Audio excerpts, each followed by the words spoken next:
Bien. ¿Se alcanzan a ver? Sí, maestro, sí se ve. Ok. Vamos entonces a dar inicio a la presentación de la materia. El objetivo que nos está presentando el instituto dice, al término de este curso, el alumno evaluará los instrumentos de valoración psicológica en el marco del diagnóstico psicológico como proceso, considerando los aspectos éticos de la tarea a realizar. Asimismo, desarrollará habilidades en torno a la metodología para la interpretación de la información obtenida mediante la administración de técnicas y pruebas proyectivas. Ay,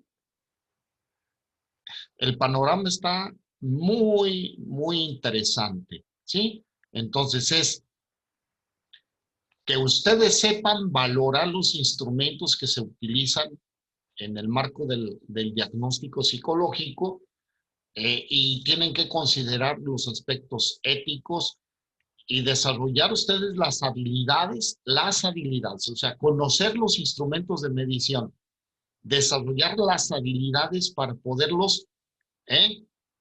Uno, tener el marco teórico. Número dos, saber el proceso de aplicación, el proceso luego de calificación, interpretación, integración y el diagnóstico, ¿no?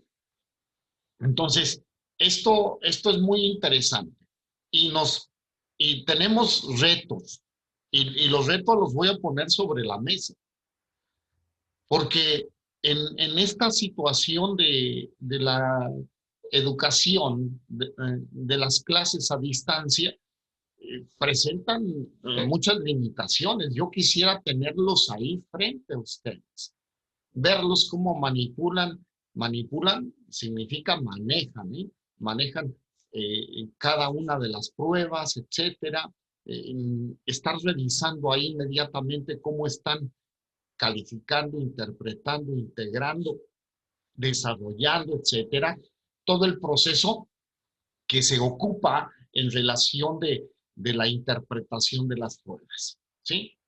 Esta es una limitación real, pero tenemos que buscar maneras de superarlas, ¿eh? O sea, eso no nos tiene que someter y detener.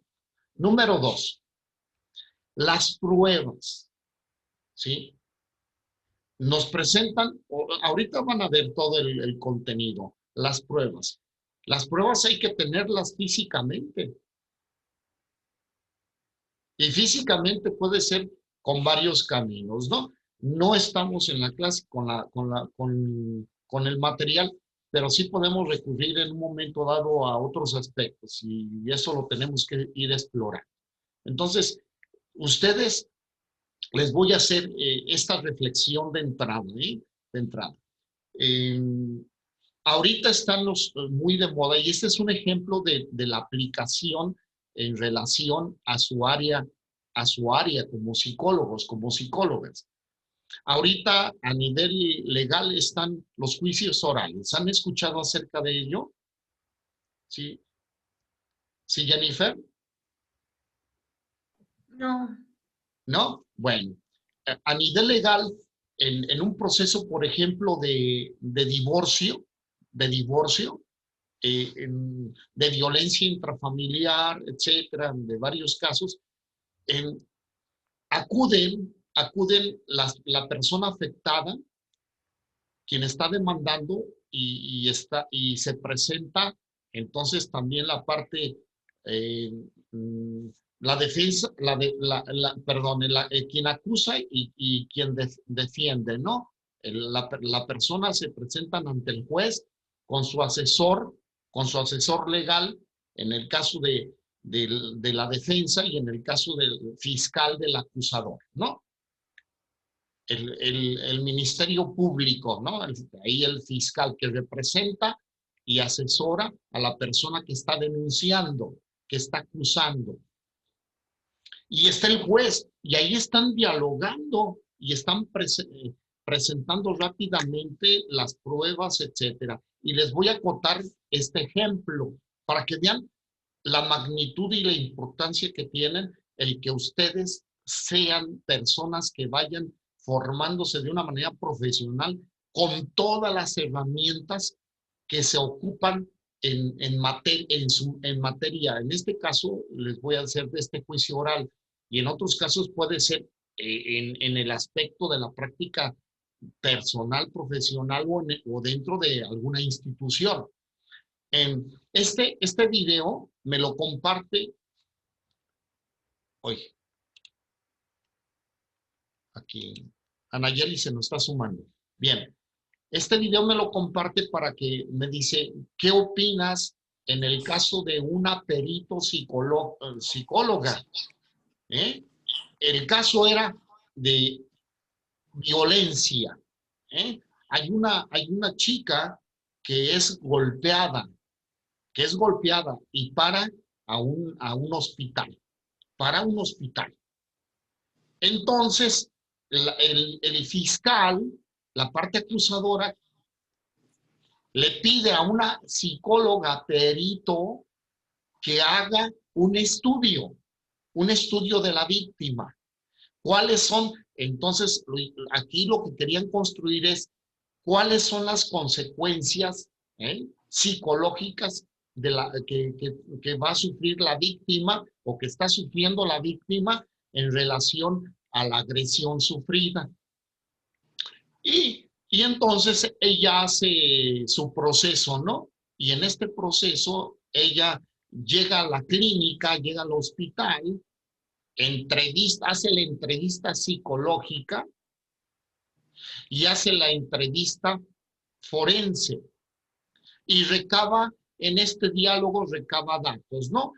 Y entonces ya cuando están en el juicio oral, el abogado defensor le pide, dígame usted, ¿sí? Los resultados que obtuvo. Y comienza a decir, pues la persona ya dice sus datos de la personita afectada, agredida, dice, manifiesta ansiedad, angustia, miedo a salir a lugares públicos. Esto le ha afectado en su trabajo, esto le afecta en su vida emocional, esto le afecta en relación a trastornos del sueño, del apetito. O sea, presenta un panorama tétrico, ¿de acuerdo? O sea, así como, pobrecita, ¿no? La víctima está sufriendo tremendamente. Y nosotros, si no vemos con ojos de psicólogos, ¿sí? De psicólogas, pudiéramos deducir también que una persona que ha sufrido una violencia, ¿no? Física, agredida, etcétera, pues tiene muchos temores, muchos miedos. O sea, podemos deducir, pero luego se encuentra en esta presentación de hechos, se encuentra con un abogado muy hábil, porque quien tiene que demostrar todo esto es la parte acusadora, o sea, el fiscal. ¿Estamos? El fiscal tiene que presentar todas las pruebas para demostrar que el sujeto este es el culpable y hay que castigarlo con todo el peso de la ley, dicen ellos, ¿no? Yo no he entendido cuál es todo el peso de la ley, hasta la fecha. Si le mandamos a uno de 150 kilos o un peso ligero, yo no he entendido qué es eso, ¿no? Porque es muy subjetivo. Entonces, el abogado que es defensor, que es muy hábil, le dice, ¿qué pruebas aplicó? Y entonces comienza a tirar aceite la psicóloga, ¿no? La perito del fiscal.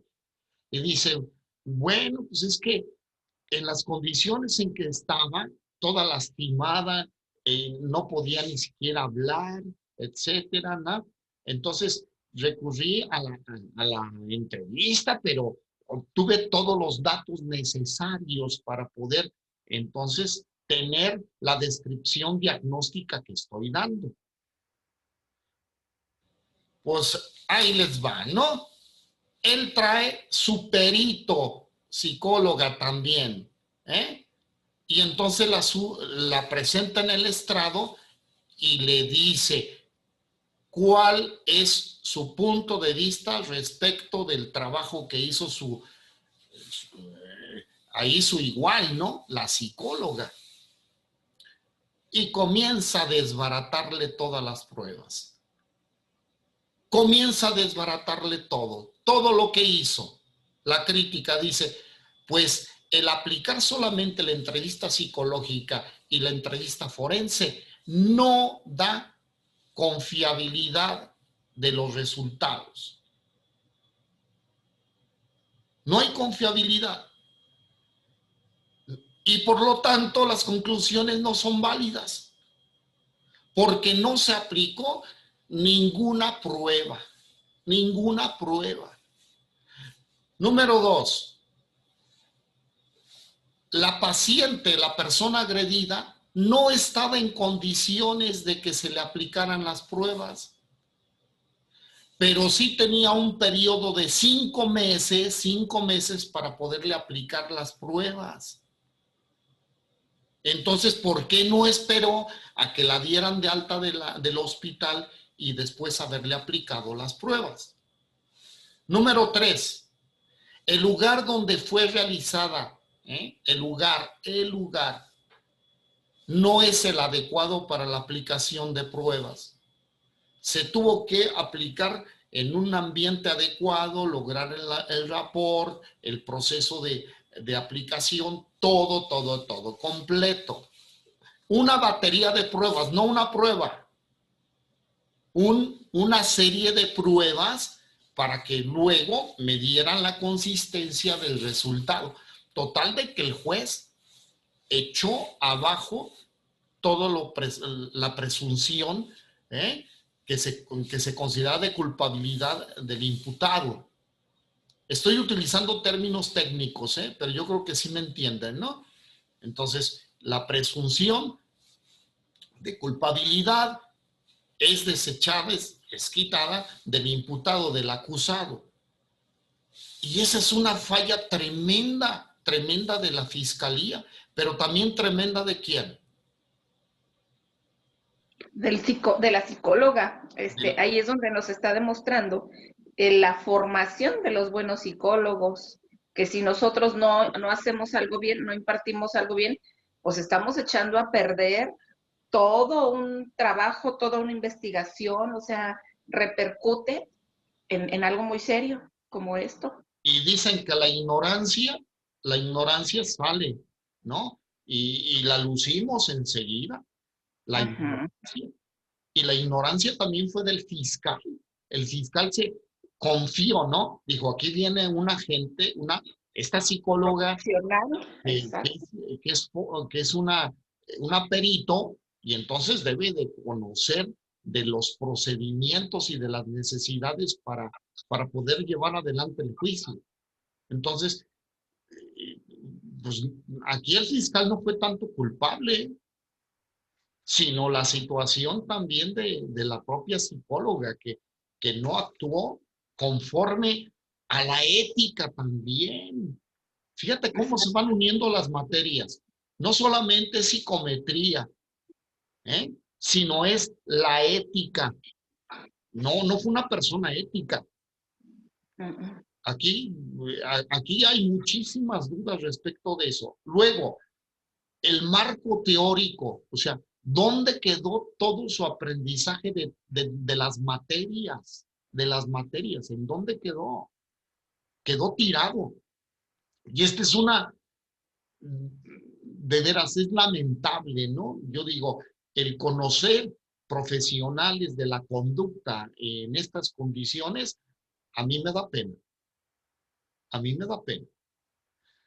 Luego, eso es en el ámbito legal, pero también lo tenemos en el ámbito donde ustedes se pueden desempeñar en una institución educativa, por ejemplo, donde van a aplicar una serie de pruebas para llegar a demostrar que la persona tiene esto, ¿no? Y cuando les digan, ¿y qué utilizaron? ¿Cuál fue su procedimiento? ¿En base a qué? Todo.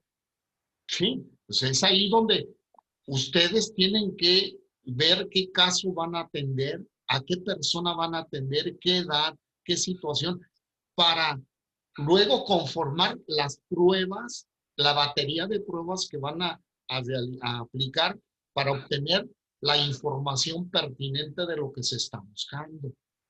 ¿Sí? Hace poco me trajeron a una niñita de 6 años, ¿no? Donde la persona, la mamá decía tenía comportamientos extraños, eh, ansiedad, pérdida de apetito, en la noche no se quería quedar sola, se iba, le pedía a la mamá que se fuera, le pedía a la mamá que se fuera con ella a su cama, porque la niña tenía su cuarto. Y una serie de situaciones de falta de atención y concentración, etcétera. Pues al conformar la batería de pruebas proyectivas que le apliqué, obtuve que la niña estaba siendo abusada y abusada por el papá. Ojo, con tocamiento, no era una violación, ¿sí? Pero era un abuso. Y entonces ella se encendió, ¿no? Y le dije, pues ahora vamos a buscar el apoyo de un abogado, ¿sí? Y vamos a buscar un peritaje que haga el fiscal, ¿no? Para presentar la denuncia. ¿Y qué creen? Que resultó. Resultó. El caso se fue, ¿sí? Se ganó y el papá está en la cárcel. El papá está en la cárcel. Entonces, esto es en base de que tú sustentas de una manera profesional y científica un resultado, ¿no? La perito del fiscal se comunicó conmigo y me dijo, Pablo, tengo este resultado, o sea, confirmado. Entonces, lo presentan y lo primero que le dije, lleva bien preparada tu caso, ¿sí? Para que no vaya a resultar esto. Y le digo toda la situación que yo he observado en los juicios, porque yo he estado en algunos juicios orales. Entonces, presenta el caso y ya está en la cárcel.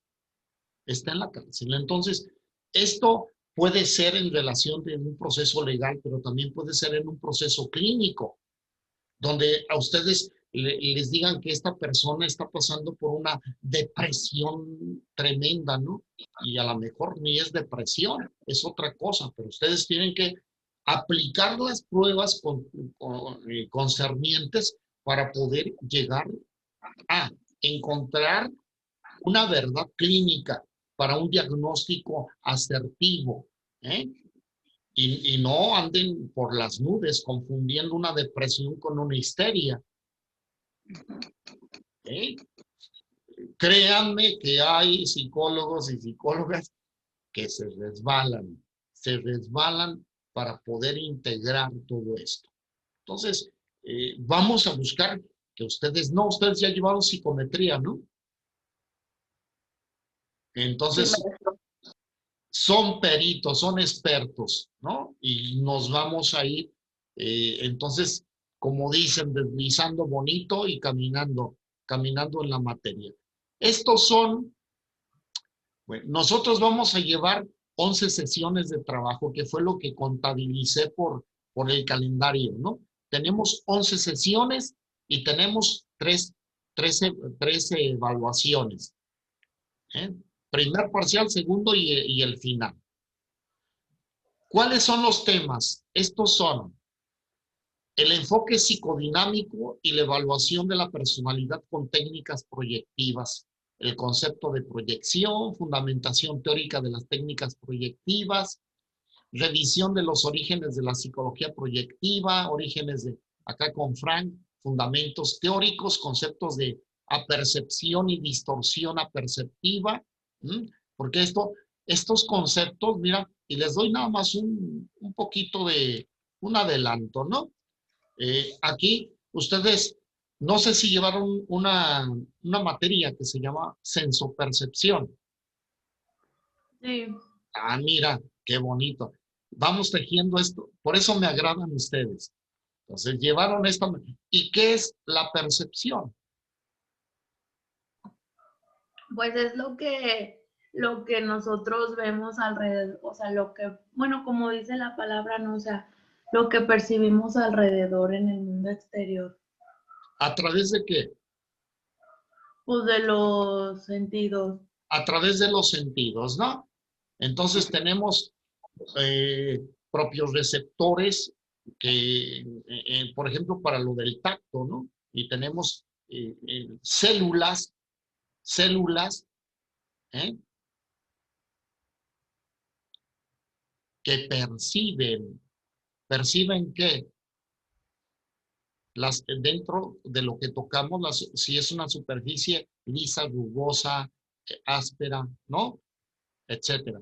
Tenemos células especiales en nuestra lengua para percibir sabores, células olfativas, etcétera, ¿no?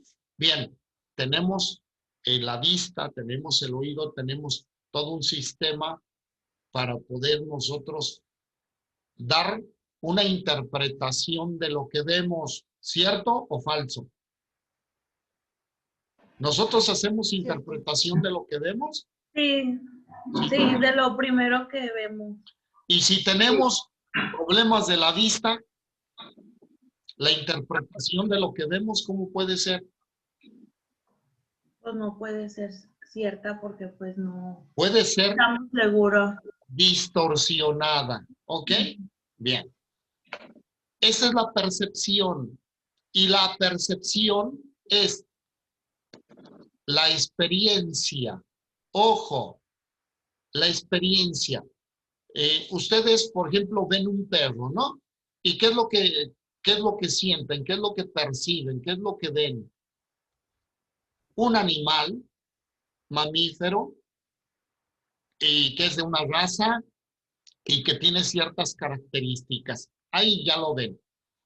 Pero ¿cómo lo van a ver si a ustedes los mordió un perro?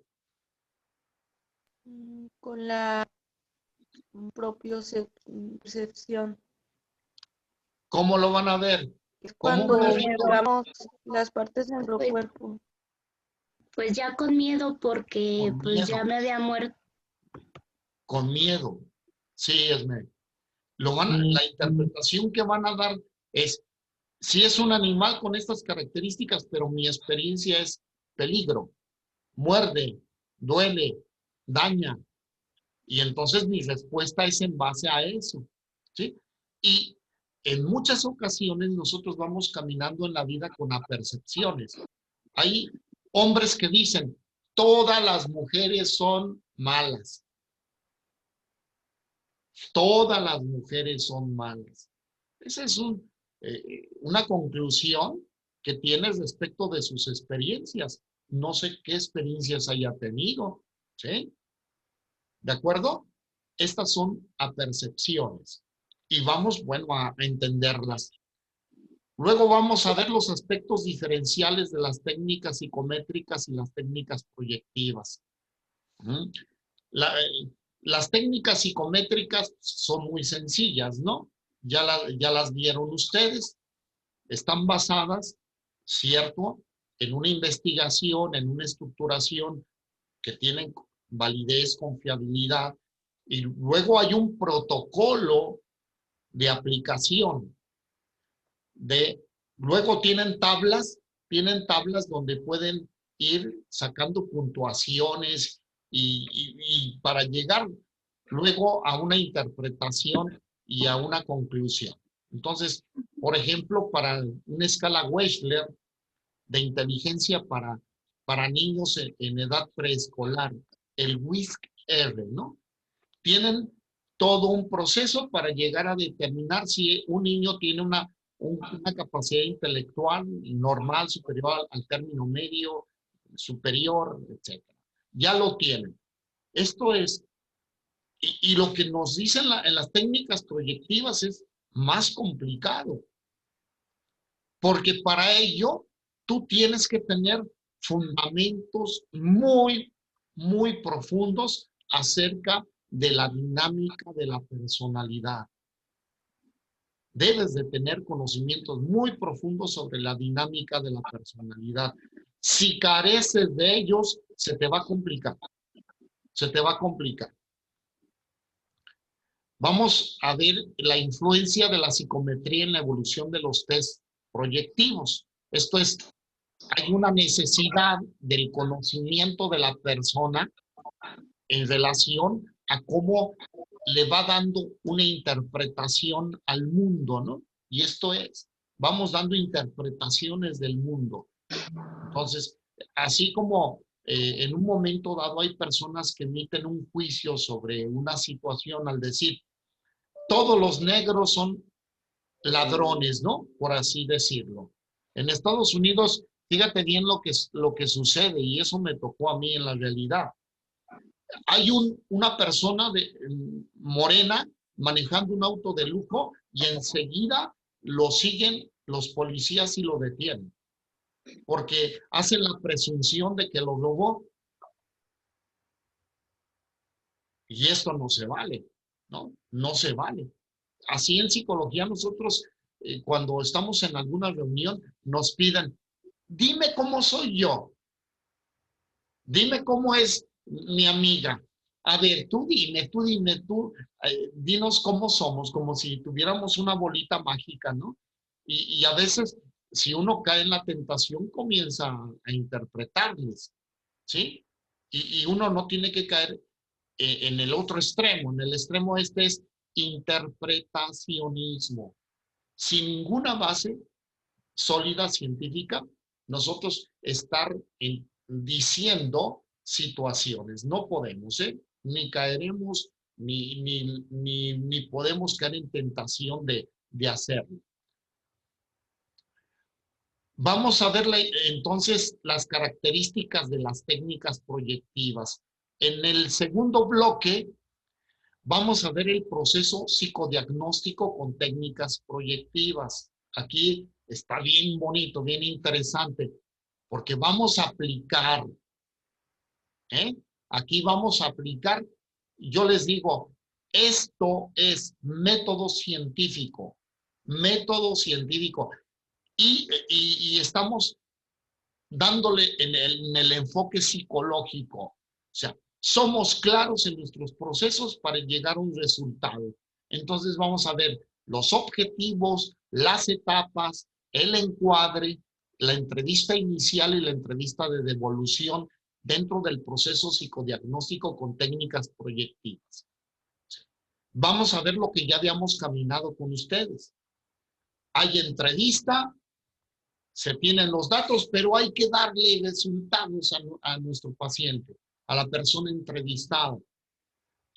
A mí me cae muy mal que inclusive en el ámbito de las instituciones empresariales se apliquen pruebas y no se les haga devolución de sus resultados a las personas. O lo que se hace en el Centro de Control de Confianza. ¿Sí conocen los centros de control de confianza? ¿Saben a qué se dedican? Bueno, porque ahí es otro ámbito de trabajo en las instituciones gubernamentales. Centro de Control de Confianza es donde se aplican las pruebas médicas, toxicológicas, psicológicas, se hacen investigación socioeconómica, y se hacen la prueba del detector de mentiras, ¿sí? A todas las personas que están trabajando en el ámbito de la seguridad pública. O sea, tanto aspirantes a policías municipales o estatales o de agentes de investigación de la policía que antes llamaban judicial, ¿no? Etcétera. Y a los que ya están laborando se les hace cada año, se les debe de hacer pruebas de confianza. Y ahí se va a denotar si la persona está metida con problemas de adicciones o si está metida en problemas donde esté unido a un grupo delictivo, ¿no?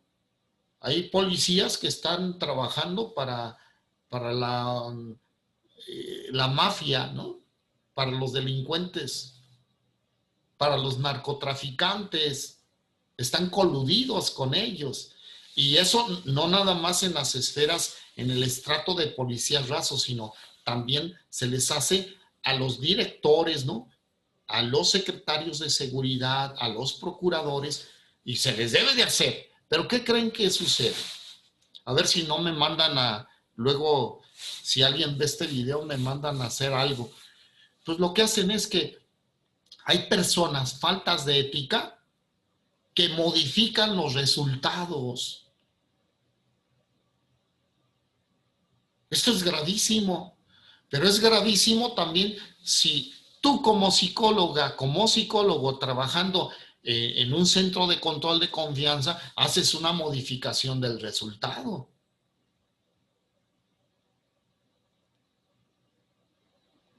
Porque cuando te hagan a ti la prueba poligráfica y te hagan la pregunta, ¿ha usted cambiado algún diagnóstico realizado? Se contesta sí o no. Y entonces te ponen un aparato, un aparato donde te están checando, antes se le llama calibración, te checan tu frecuencia cardíaca, todos los impulsos eléctricos que tienen, la respiración, tu respiración, y hasta te ponen un colchoncito en el asiento donde te detectan movimientos. O sea, te están con un instrumento que te están checando en todo tu cuerpo.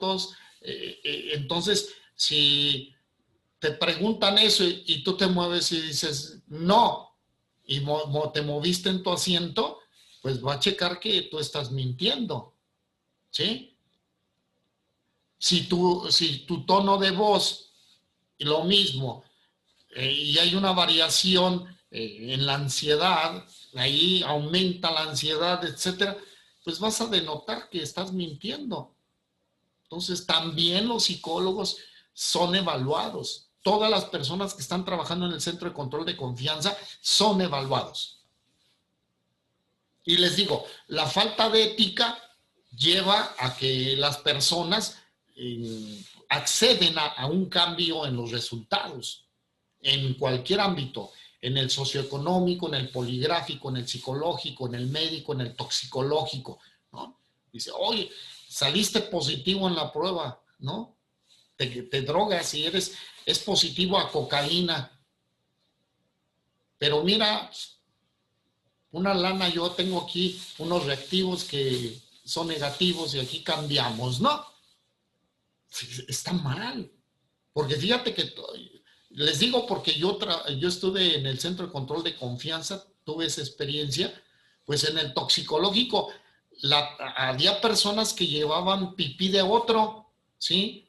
Y entonces daban la muestra de la pipí de otro. Pero entonces en el proceso uno tiene que cuidar todo eso. Y se le pedía al médico tú estás ahí, fíjate bien, está llenando el vasito ahí y ni modo, ahí estás. Y si era una mujer, pues la médico iba y la acompañaba y verificaba que fuera de ella. Porque esto se hace hasta en el ámbito deportivo. Cuando era la Vuelta Ciclista a México, la gente llega, los corredores deshidratados, y tenían que ver el médico que fuera la pipí del corredor. Y si llegan deshidratados, van a tener ganas de hacer pipí. Pero entonces se recurren a técnicas. ¿Y cuál es la técnica que les decía? Abre la llave del agua. Y ante el ruido de todo eso, se estimula el que hagas pipí. No sé si se han dado cuenta, cuando está lluvioso, tienen más ganas de ir a hacer pipí. ¿No han visto eso? Chéquenlo, verán. Cuando llueve mucho, a la gente le dan muchas ganas de ir a hacer pipí. Bueno, nos quedamos aquí, ya que nos queda menos de un minuto. A las 9 nos enlazamos otra vez para continuar y para terminar esta presentación. ¿Sale? Sí, maestro, gracias. Bueno. Sí, maestro.